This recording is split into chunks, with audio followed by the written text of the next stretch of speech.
ನಮಸ್ಕಾರ. ವನಜಾ ಮಲೆನಾಡು ಬಂದಾಯಿತು. ಹೊಸ ವಿಡಿಯೋ ತಂದಾಯಿತು. ಬನ್ನಿ ಇವತ್ತು ಮುದ್ದು ಸೊಸೆ ಸೀರಿಯಲ್ಲು ಹೇಗೆ ಮೂವ್ ಆಗುತ್ತೆ, ಏನು ಸ್ಟೋರಿ ನೋಡೋಣ. ಅದಕ್ಕಿಂತ ಮುಂಚೆ ನನ್ನ ವಿಡಿಯೋಕ್ಕೆ ಸಬ್ಸ್ಕ್ರೈಬ್ ಮಾಡಿಲ್ಲ ಅಂದರೆ ದಯವಿಟ್ಟು ಸಬ್ಸ್ಕ್ರೈಬ್ ಮಾಡ್ಕೊಳ್ಳಿ, ಹಾಗೆ ಒಂದು ಲೈಕ್ ಕೊಡಿ. ವಿದ್ಯಾ ಎಕ್ಸಾಮ್ ಇರೋದ್ರಿಂದ ಇವತ್ತು ಎಕ್ಸಾಮ್ ಬರೆಯೋಕ್ಕೆ ಹೋಗಲೇಬೇಕು ಅವಳು. ಹಂಗಾಗ್ಬಿಟ್ಟು ಅವಳಿಗೆ ಕಾಲಾಗಲ್ಲ. ಕಾಲಾಗದಿದ್ದ ಕಾರಣಕ್ಕೆ ಅವ್ರ ಅಜ್ಜಿ ಅಂದರೆ ಅಮ್ಮಮ್ಮ ಕಾರನ್ನು ಬುಕ್ ಮಾಡಿದ್ದಾರೆ. ಆ ಕಾರು ಅಲ್ಲಿಗೆ ಮನೆ ಹತ್ರ ಬರುತ್ತೆ. ಎಲ್ಲರಿಗೂ ಚಿಂತೆ ಆಗಿತ್ತು, ಹೇಗೆ ಎಕ್ಸಾಮ್ ಬರೆಯೋಕ್ಕೆ ಹೋಗ್ತಾಳೆ ಇವಳು, ಕಾಲಾಗಲ್ಲ, ಭದ್ರ ಏನು ಎತ್ಕೊಂಡೋಕ್ಕಾಗುತ್ತೆ ಇಲ್ಲಿಂದವ, ಅಥವಾ ಕಾರಲ್ಲಿ ಕೂರ್ಸ್ಕೋಕ್ಕೂ ಆಗಲ್ಲ, ಮಾಮೂಲಿ ಕಾರಲ್ಲಿ ಹೇಗೆ ಹೋಗೋಕ್ಕಾಗುತ್ತೆ ಅಂತ.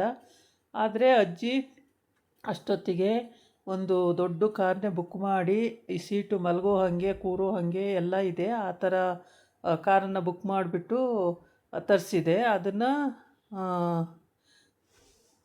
ಭದ್ರ ಅದರಲ್ಲಿ ಕೂರಿಸ್ತಾನೆ. ಕೂರಿಸಿದ ಮೇಲೆ ಎಕ್ಸಾಮ್ ಬರೆಯೋಕ್ಕೆ ಹೋಗ್ತಾರೆ. ಅಲ್ಲಿ ಹೋದರೆ ಎಕ್ಸಾಮ್ ಬರಿತಾ ಇದ್ದಾಳೆ. ಆದರೆ ಏನಾಗುತ್ತೆ ಅಂದರೆ ಎಕ್ಸಾಮ್ ಬರಿತಾ ನಾನು ವಾಶ್ರೂಮ್ ಹೋಗಬೇಕು ಅಂತಾಳೆ, ನನಗೆ ಬಾಯಾರಿಕೆ ಅಂತಾಳೆ, ನನಗೆ ಕಾಲು ತುಂಬ ನೋಯ್ತಾ ಇದೆ, ಔಷಧಿ ಹಚ್ಚಬೇಕು ಅಂತಾಳೆ. ಭದ್ರಗೊಳ್ಳೆ ಕಾಟ ಕೊಡ್ತಾ ಇದ್ದಾಳೆ. ಆದರೆ ಭದ್ರ ಪಾಪ ಏನು ಮಾಡ್ತಾನೆ, ಮೀಡಿಯಾದವ್ರಿಗೆ ಹೆದರ್ಕೊಂಡು ಎಲ್ಲ ಕೆಲಸನೂ ಮಾಡ್ತಾನೆ ಇದ್ದಾನೆ, ಆಗಲ್ಲ ಅಂತ ಹೇಳ್ತಾನೇ ಇಲ್ಲ.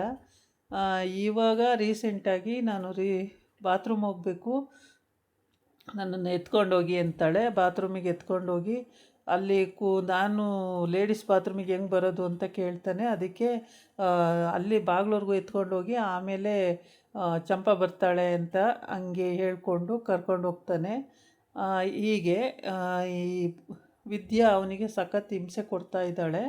ಅವಳು ಎಲ್ಲ ವಿಷಯದಲ್ಲೂ ಎತ್ಕೊಂಡು ಹೋಗೋದು, ಔಷಧಿ ಹಚ್ಚೋದು, ಮತ್ತು ಆವಾಗವಾಗ ಜ್ಯೂಸ್ ಕೊಡೋದು, ಈ ಥರ ಹಣ್ಣುಗಳು ತಿನ್ನಿಸೋದು.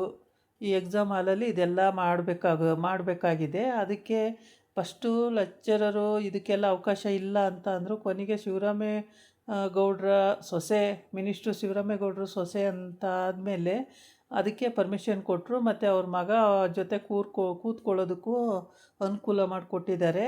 ಆ ಥರ ಪರ್ಮಿಷನ್ ಆರ್ಡ್ರ್ ತಗೊಂಡೋಗಿರೋದ್ರಿಂದ ಈಗ ವಿದ್ಯೆನ ಎತ್ಕೊಂಡು ಬಾತ್ರೂಮ್ಗೆ ಹೋಗ್ತಾ ಇದ್ದಾನೆ. ಬಾತ್ರೂಮ್ಗೆ ಹೋಗಿ ಬಾತ್ರೂಮ್ ಮಾಡಿಸ್ಕೊಂಡು ಬಂದಮೇಲೆ ಮತ್ತೆ ಎಕ್ಸಾಮ್ ಬರೆಯೋಕ್ಕೆ ಕೂರಬೇಕು. ಅಲ್ಲಿ ಅಜ್ಜಿ ಮತ್ತು ಚಂಪಾ ಇಬ್ಬರು ಬರ್ತಾರೆ. ಇಷ್ಟು ಬೇಗ ಎಕ್ಸಾಮ್ ಆಯ್ತೇನೋ ಭದ್ರ, ಏನಕ್ಕೋ ಎತ್ಕೊಂಡು ಬಂದೆ ಅಂತ. ಅದಕ್ಕೆ ಅವಳೇನೋ ಬಾತ್ರೂಮ್ ಹೋಗ್ಬೇಕಂತ ಮತ್ತು ಏನು ಮಾಡೋದು ಅಂತ ಅಲ್ಲಿ ಯೋಚನೆ ಮಾಡೋ ಟೈಮಿಗೆ ಕರೆಕ್ಟಾಗಿ ಚಂಪಾ ಅಲ್ಲಿಗೆ ಅವ್ರ ಬಾಗ್ಲವ್ರಿಗೆ ಬಿಡ್ತಾರೆ ಅಂತ, ನಾ ಬರ್ತೀನಿ ಅಂತ ಹೇಳ್ತಾಳೆ ಚಂಪಾ. ಆಮೇಲೆ ಭದ್ರ ಅಲ್ಲಿಗೆ ಕರ್ಕೊಂಡೋಗಿ ಅಲ್ಲಿಗೆ ಬಿಡ್ತಾನೆ. ಆಮೇಲೆ ಬಾತ್ರೂಮ್ ಮುಗಿಸ್ಕೊಂಡು ಬಂದಮೇಲೆ ಮತ್ತೆ ಕರ್ಕೊಬಂದು ಎಕ್ಸಾಮ್ ಬರೆಯೋಕ್ಕೆ ಕೂರಿಸ್ಕೊಳ್ತಾನೆ. ಎಕ್ಸಾಮ್ ಬರೆಸ್ಕೊಂಡು ಇವತ್ತು ಮನೆಗೆ ವಾಪಸ್ ಬರ್ತಾರೆ. ಬಂದಾದಮೇಲೆ ಮೀಡಿಯಾದವ್ರು ಹೇಳ್ತಾರೆ, ಇವತ್ತು ಕರ್ಕೊಂಡೋಗಿ ಸರ್, ನಾಳೆ ಮತ್ತೆ ಬೆಳಿಗ್ಗೆ ಬರ್ತೀವಿ ಅಂತೇಳಿ. ಸರಿ ಅಂತೇಳಿ ಇವತ್ತು ಕರ್ಕೊಂಡು ಮನೆಗೆ ಬರ್ತಾರೆ. ಮನೆಗೆ ಬಂದರೆ ಏನಾಗುತ್ತೆ ಅಂದರೆ, ಮನೆಗೆ ಬಂದು ಅವಳು ವೀಲ್ ಚೇರ್ ಮೇಲೆ ಕೂತಿರ್ತಾಳೆ, ತಂಗಿ ಎಲ್ಲ ನೋಡ್ಕೋತಾ ಇರ್ತಾಳೆ. ಭದ್ರ ಏನೋ ಹೇಳ್ಬಿಟ್ಟು ಹೊರಟೋಗ್ತಾನೆ. ಅವನಿಗೂ ಸಾಕಾಗೋಗಿರುತ್ತೆ, ಎತ್ಕೊಂಡು ಒಬ್ಬ ಮನುಷ್ಯನ ಎತ್ಕೊಳ್ಳೋದು ಅಂದ್ರೆ ಅಷ್ಟು ಸುಲಭ ಆಗಿರಲ್ಲ, ಎತ್ಕೊಂಡು ಸಾಕಾಗಿರುತ್ತೆ. ಹಾಗಾಗಿ ಆಮೇಲೆ ಅಜ್ಜಿ ಬೇಕು ಅಂತಲೇ ಯಾರನ್ನು ಮನೆಗೆ ಇಲ್ಲಿಗೆ ಕಳಿಸ್ತಾ ಇಲ್ಲ. ಚಂಪನ್ನು ಕಳಿಸ್ತಾ ಇಲ್ಲ, ಮೋಹನ್ನು ಕಳಿಸ್ತಾ ಇಲ್ಲ, ಯಾರನ್ನೂ ಕಳಿಸ್ತಾ ಇಲ್ಲ, ಭದ್ರನೇ ನೋಡ್ಕೊಳ್ಳಿ ಅಂತೇಳ್ಬಿಟ್ಟು. ಈಗ ಅವಳ ತಂಗಿ ಬಂದಿದ್ದಾಳೆ. ಅವಳ ತಂಗಿನೂ ಏನು ಅಜ್ಜಿ ವಾಪಸ್ ಕಳಿಸ್ಬಿಡುತ್ತೆ ಏನೋ ಗೊತ್ತಿಲ್ಲ. ಆಮೇಲೆ ಅಲ್ಲಿಗೆ ಇವ್ರು 4 ಜನ ಎಂಟ್ರಿ ಆಗ್ತಾರೆ. ಈಶ್ವರಿ ಮತ್ತು ಸಾವಿತ್ರಿ ಮತ್ತು ಅವರ ಮಗಳದಿರಿಬ್ಬರು 4 ಜನ ಎಂಟ್ರಿ ಆಗ್ತಾರೆ. ಅಲ್ಲಿ ಎಂಟ್ರಿ ಆಗಿ ಅವಳಿಗೆ ವಿದ್ಯಂಗೆ ಅಲ್ಲಿ ಟಾರ್ಚರ್ ಕೊಡೋದಕ್ಕೆ, ಏನೇ 3 ಅಡಿ ನಿನಗೆ ಇಷ್ಟೊಂದೆಲ್ಲ ಅನುಕೂಲ, ಇಷ್ಟೊಂದೆಲ್ಲ ಮಾಡಿಕೊಡ್ಬೇಕಾ ನಿನಗೆ, ನೀನು ಬರೆಯೋ ಎಕ್ಸಾಮಿಗೆ ಅಂತೇಳ್ಬಿಟ್ಟು.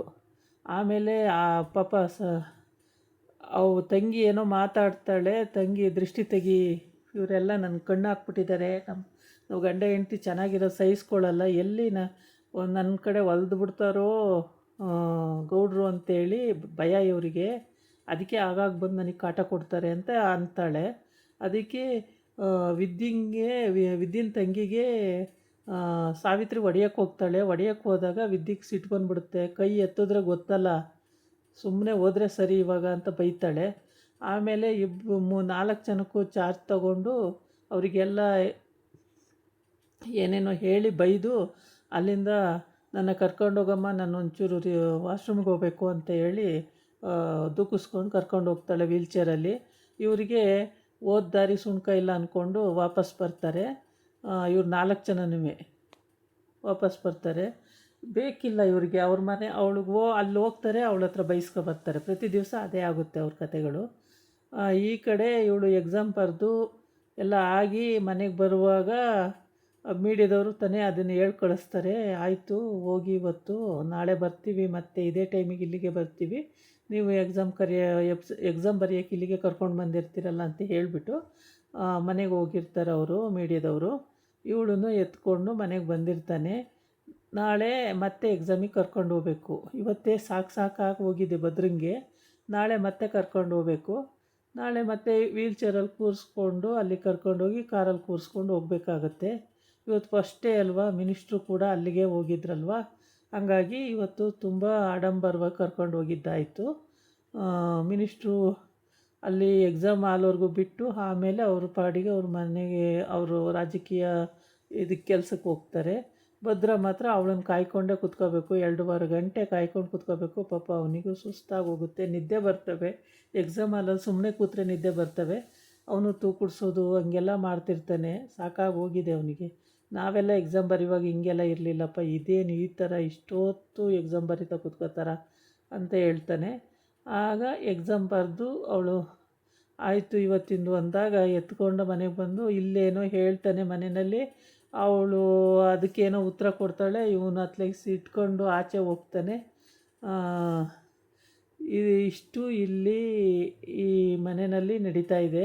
ಇದರಲ್ಲಿ ಬೇರೆ ಇವ್ರು 4 ಜನ ಬೇರೆ ಹೋಗಿ ಟಾರ್ಚರ್ ಕೊಡೋದು, ಅವ್ರು ಬೇರೆ ಹಿಂಸೆ ಕೊಡೋದು, ಇವೆಲ್ಲ ನಡೀತಾ ಇದೆ.